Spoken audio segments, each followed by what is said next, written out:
Congratulations, true crime addicts. We've survived another week. It is Friday, November 4th, 2022. And this week, I got to tell you about some updates with Richard Allen and his arrest for the Delphi murders. We're going to talk about David DePape and his attack at the home of Nancy Pelosi. Some more news in the Pike County massacres. I've got cold case updates. Some developments with Nancy Eagleson case I've been talking about lately. Lots of stuff to get to. Stay tuned. Yes, super excited. We are all pumped to have James Renner. James Renner on. Suspects that James Renner has zeroed in on. James Renner once again drops a bombshell. Investigative journalist, reporter James Renner, who's been on the podcast, longtime friend of By mine. a local writer, James Renner. James Renner. Right now, please put your hands for your host, James Renner. Now, at the top of the show, before we get to the top stories, I want to take a moment to thank Bill Mankey for writing the kind of condensing all those sound clips at the beginning into a nice techno jumble that is the new opening. Bill Mankey also does the music for Philosophy of Crime, my other podcast, and you should give it a listen. It's got some great tunes along with some great stories. Philosophy of Crime. Okay, first story of this week. There's been a rash of sewing machine thefts in and around Cleveland, Ohio.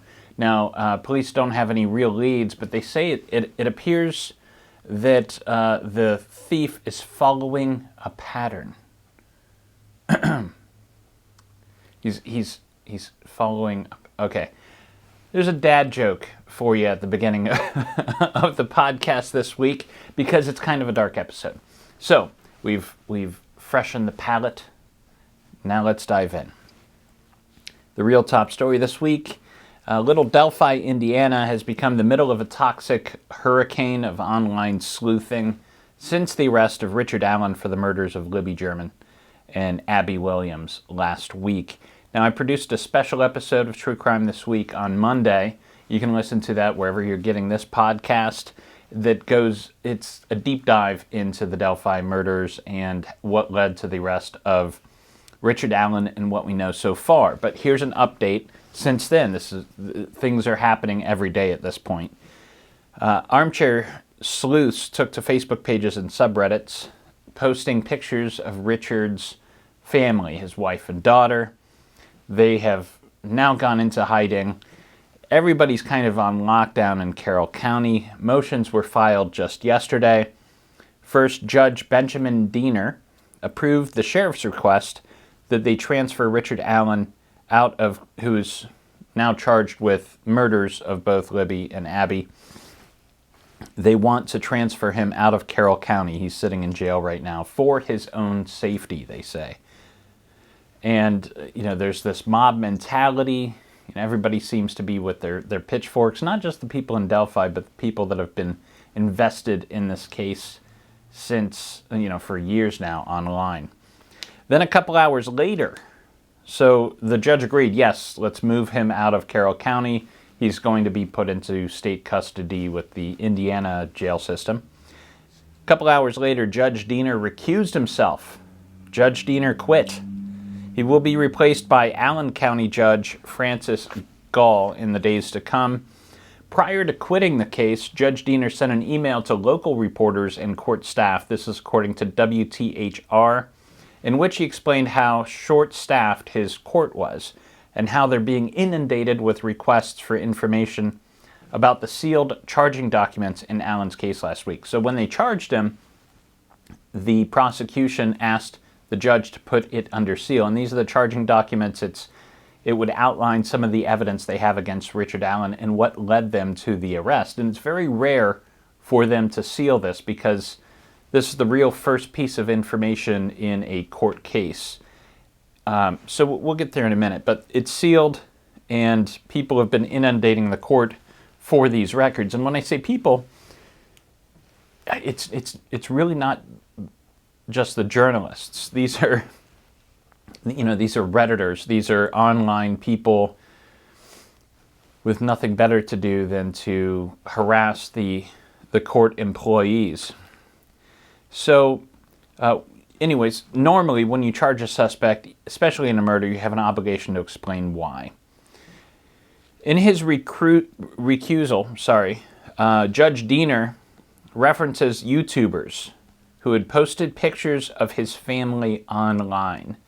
These crazy people out there on YouTube and Reddit going through everybody's Facebook pages. Apparently they've posted pictures of Diener's family. This is the judge online. And this is a quote from the email. He says, quote, "The public's bloodlust for information before it exists is extremely dangerous. All public service administering this action do not feel safe and are not protected." I'm going to go on because I think this is important. All defendants in all actions are presumed innocent. And that's a good point to make. I'm jumping off the quote for now, but Kelsey German was on Twitter last week, and even she said, people are innocent until proven guilty, which is big of her to say. Her and her family have been waiting for this arrest for years, more so than anybody else. And so, kudos to her for saying that. Continued quote from the judge here: "None of the family members of public servants are part of this action. All of the public servants are simply doing their jobs. Most of the public servants are woefully underpaid. Most of the public interests consist of people attempting to raise their status or profit financially. When the public peddles misinformation with reckless abandon, we're all not safe." Now, very well said. That's end quote there from the judge. And I agree with everything he says, but I'm speaking from experience when I say that there's no relief for what this judge is going through. And as a public official, it's kind of your job to keep calm and carry on and not quit like you did. I'm going to tell you a little story here. When I was researching a different case a few years ago, there's this creep on YouTube who put pictures of my 5-year-old son in videos and put them out on the internet with creepy music, and it said journalists with families shouldn't be digging into cases like this. And it scared me, and it felt to me like that surely is illegal, right? I went to the prosecutor out in Massachusetts and over the phone, had a conversation. It was the prosecutor and a couple of his deputies and the sheriff out there too. And I said, "Are you going to arrest this man?" Because I was able to find out who did it. And they said, "No, it's First Amendment." And I said, "What if this guy shows up at my house with a shotgun?" And there's a brief, silence. And then the prosecutor said, "Well, then we have a pretty good case." So I agree this needs to change, but it is something that should have been changed years ago for all of us. And if public officials start running from this, we're just going to have chaos. So I don't agree with what this judge did by quitting the case and running away. It's something that needs to be changed, but that needs to be changed in laws, in state legislature and the United States Congress. But it's tricky because you're fiddling with the First Amendment, which is a huge right. But our forefounders would never have envisioned social media and how toxic it can be. So I agree. It's time to reconsider that. But don't run. Don't run from this. That's absolutely the wrong move. This case, by the way, I imagine will get crazier before it settles down. There's a hearing set later this month to decide whether these charging documents will remain under seal. In fact, I think that hearing is coming up in about November 12th, I think, so very, very soon. Personally, as a journalist, these records should not be under seal. And I understand the families of the victims in this case are out there asking people to sign a petition. So, as that's not really how the law works, but to get public interest in keeping those documents sealed. And I understand that. And I'd be the first one out there doing the same thing if it was a family member of mine. But looking at it in a broader picture, it's a very dangerous thing to keep these charges under seal because it sets a precedent, and you're just going to have that happen more and more. And it's very important that we live in a country and enjoy these freedoms and don't have secret courts. And essentially that's what's happening here, is we have a man charged with the most serious crimes you can have, the murders of 2 girls, and we don't know why, because the court won't tell us. It's happening in secret, and it shouldn't, because in the United States we do not have secret courts, and we should never want them. So I understand where the family's coming from. I respectfully disagree with that. The only case this week that was more toxic than what's happening in Delphi is the thwarted assassination attempt on Democrat House Speaker Nancy Pelosi. Early last Friday, this creepy dude, David DePape, broke into her Pacific Heights home. Pelosi wasn't there, but her husband Paul was. He's 82 years old, by the way, and he was sleeping in his underwear and PJs. DePape confronted him in bed, shouting, "Where's Nancy? Where's Nancy?" and then beat him with a hammer. These are the times we live in. Is this the second attempted assassination that Pelosi's survived after January 6th? I think so. Officers arrived shortly thereafter. Apparently there's dash cam footage of some of this assault. Paul then went to the hospital where he had surgery for a skull fracture. DePape, he could have remained silent. They give you the Miranda rights for that, but he was talking to officers as he was arrested and taken to jail. He said he did it because of the lies coming out of Washington, D.C. This is according to the Associated Press. "I didn't want to hurt him, but this was a suicide mission. I'm not going to stand here and do nothing, even if it cost me my life." Now, the LA Times found an old blog on DePape, or by DePape. He had this blog online where he showcased his conspiracy theories. He had topics that he wrote about under, things like manipulation of history and it's okay to be white. He's an anti-vaxxer, and he posted a video. And how surprised are we about that? I'm not surprised. We knew. He's an anti-vaxxer, and he posted a video about how the Ukraine war is a Jewish plot to get some cheap land. I think that's the plot of Superman 2, by the way. DePape is from Canada and was here illegally. He moved to California 20 years ago, and he made sort of a living selling hemp jewelry.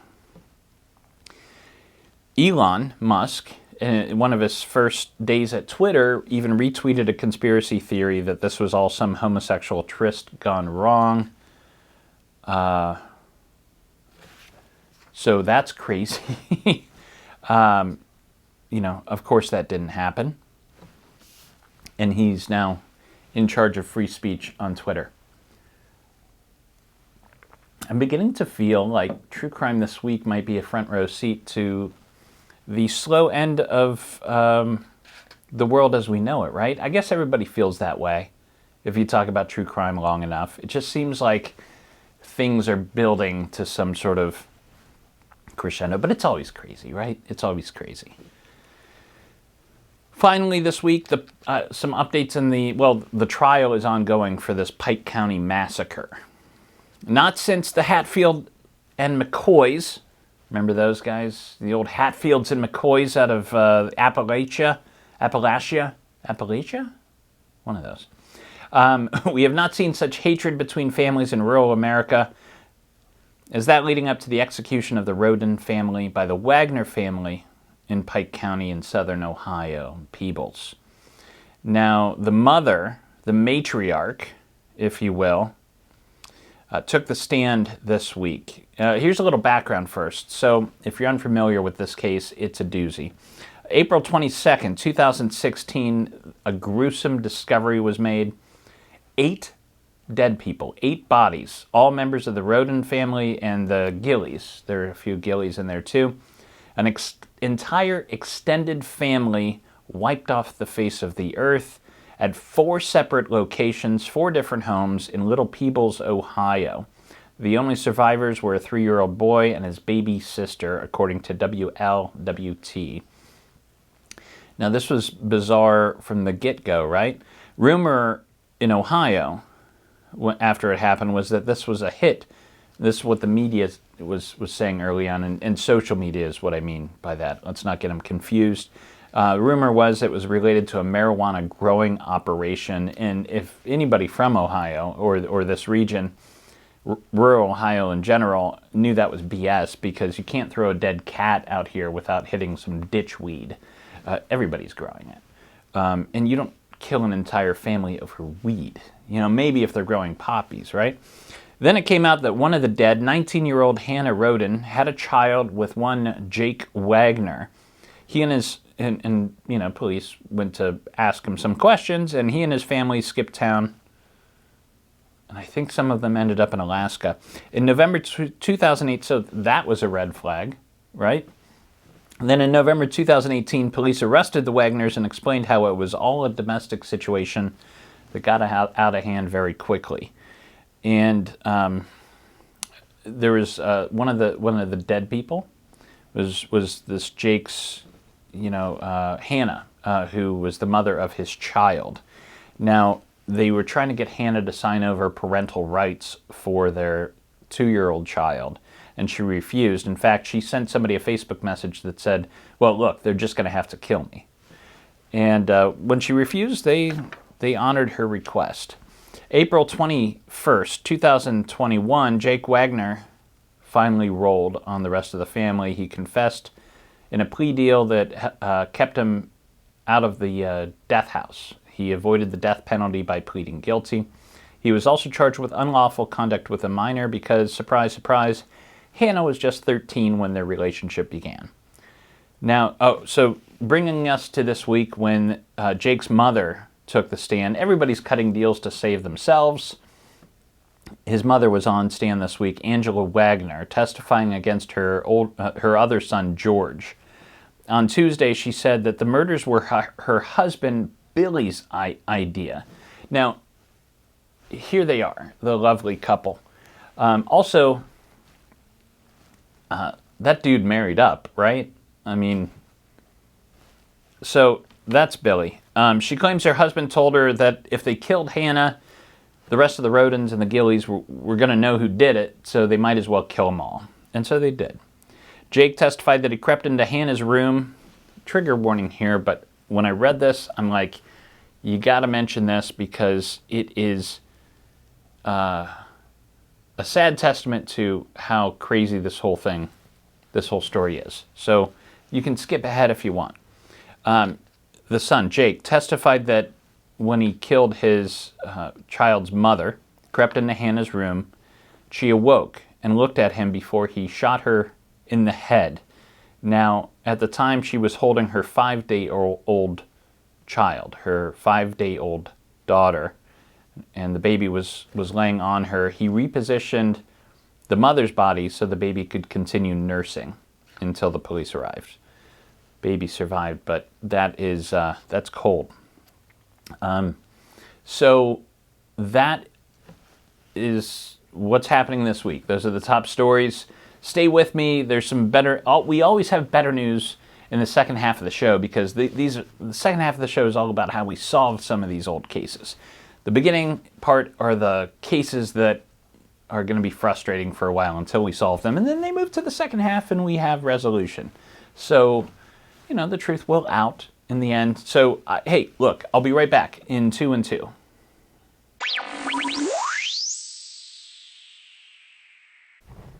And we're back with T.J. Hooker, starring Heather Locklear. I think she's going to go places. Hey, before we get going with the rest of the stories, I got to tell you real quick about Magic Mind. See this little shot here? Little green juice. Well, I do a lot of work from home. I prepare for the show during the day. I do some other writing.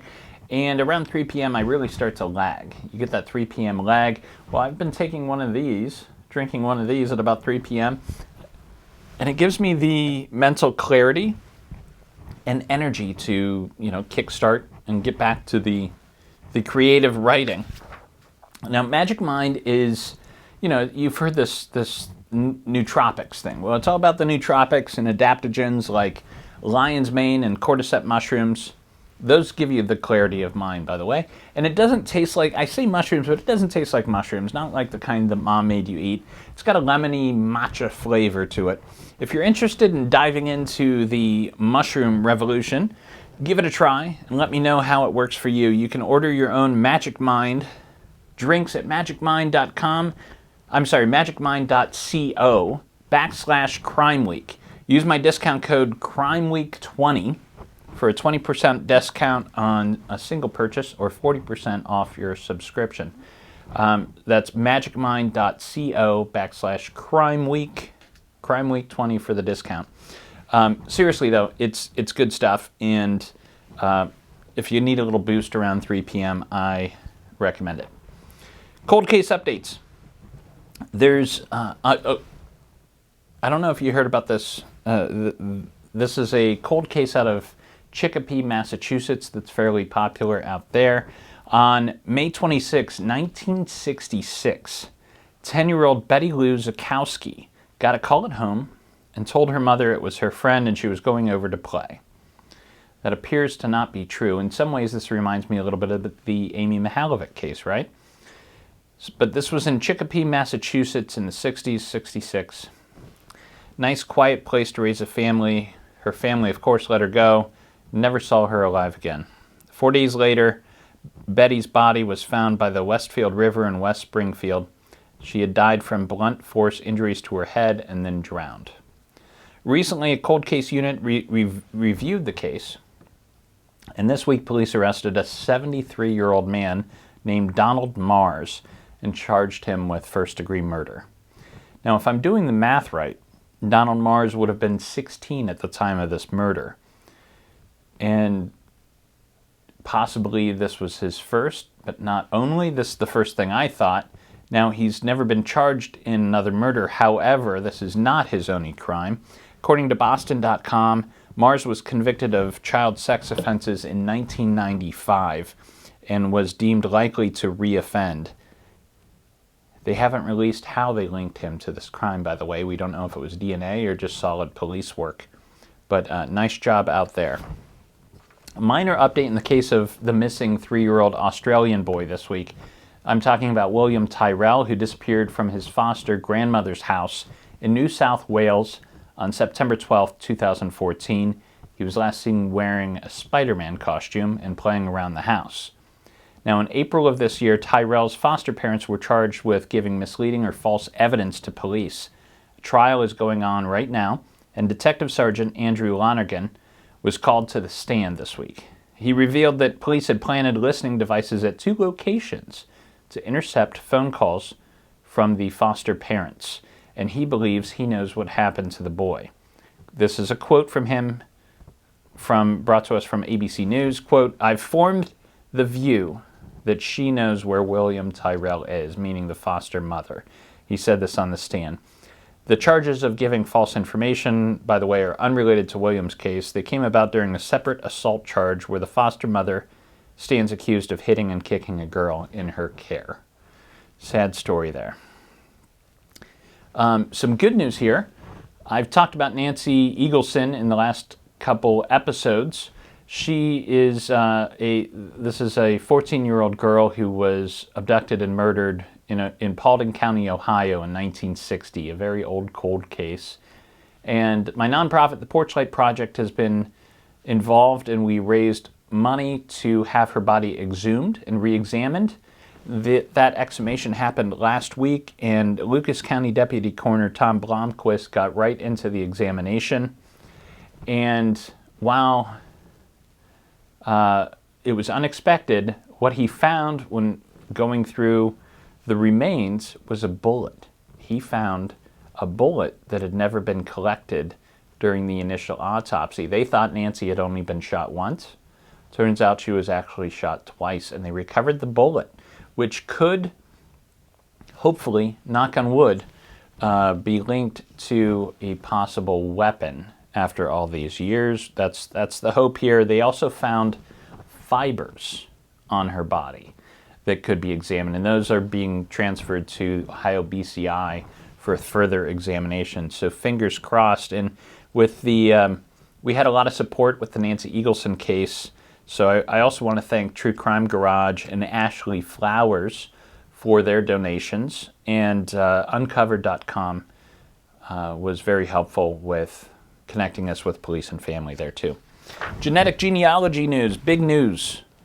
One of the biggest cold case Jane Does, unresolved Jane Doe cases anyways, was solved last week, or this week. It's probably the most famous Jane Doe case in U.S. history. I'm talking about the Lady of the Dunes. And if you frequent Reddit or web sleuths, Lady of the Dunes comes up a lot.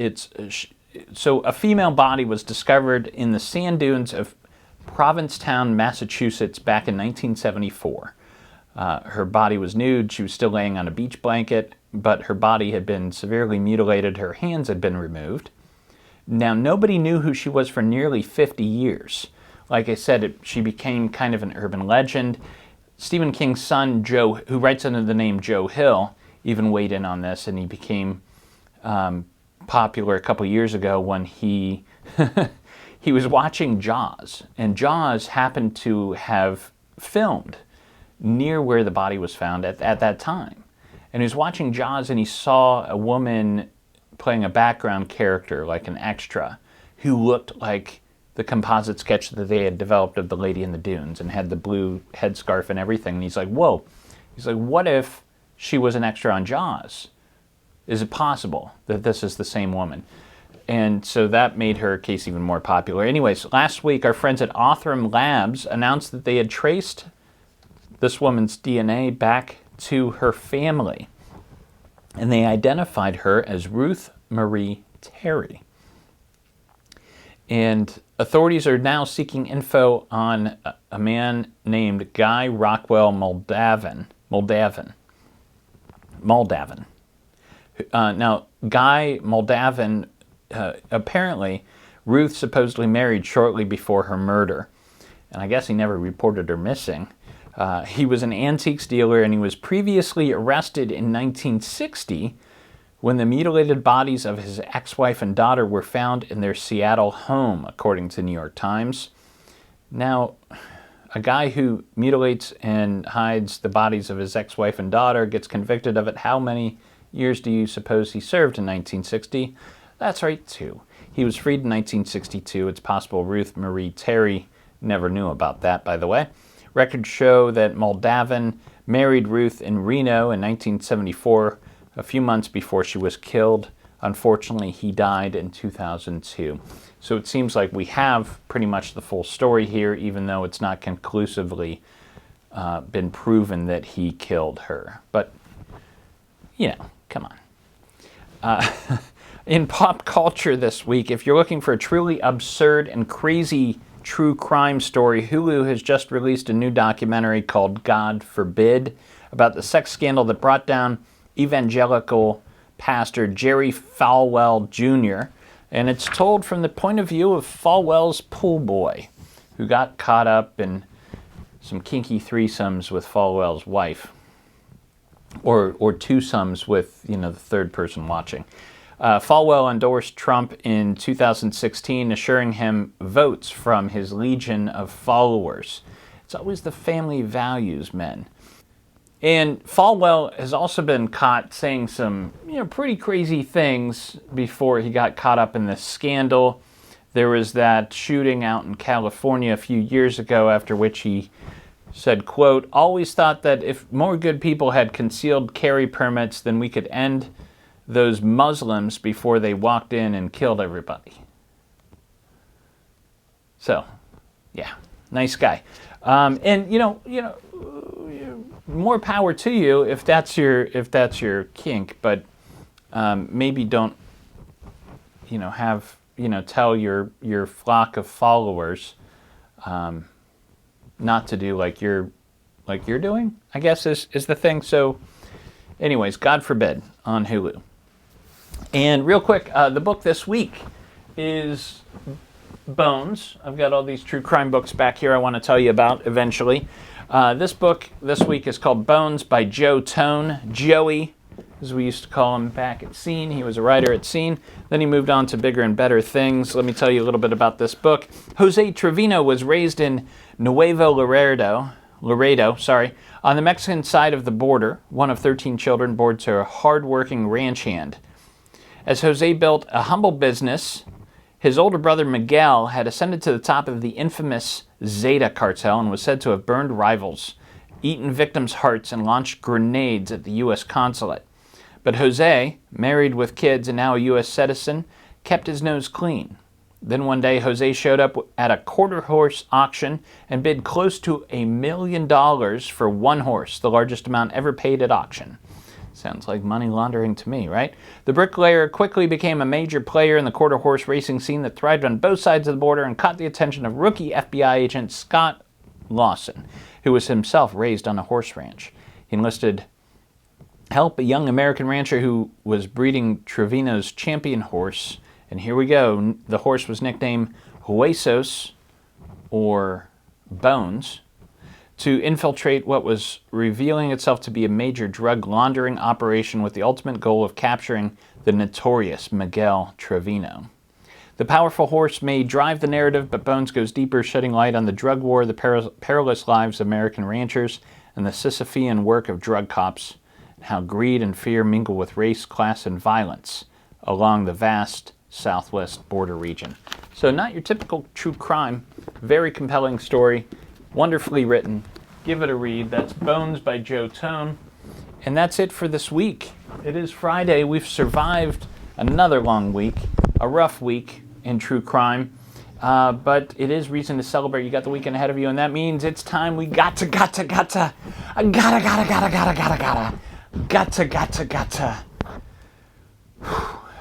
get down, damn it. True Crime This Week is a Fearful Symmetry production. Photo and artwork are licensed through Shutterstock. If you like the cut of my jib, I have another podcast you might enjoy called The Philosophy of Crime, in which I attempt to solve the big questions behind our true crime obsession by looking to philosophy for answers. Thank you for listening. I'll see you next week. Sit, Brownie, sit. Good dog.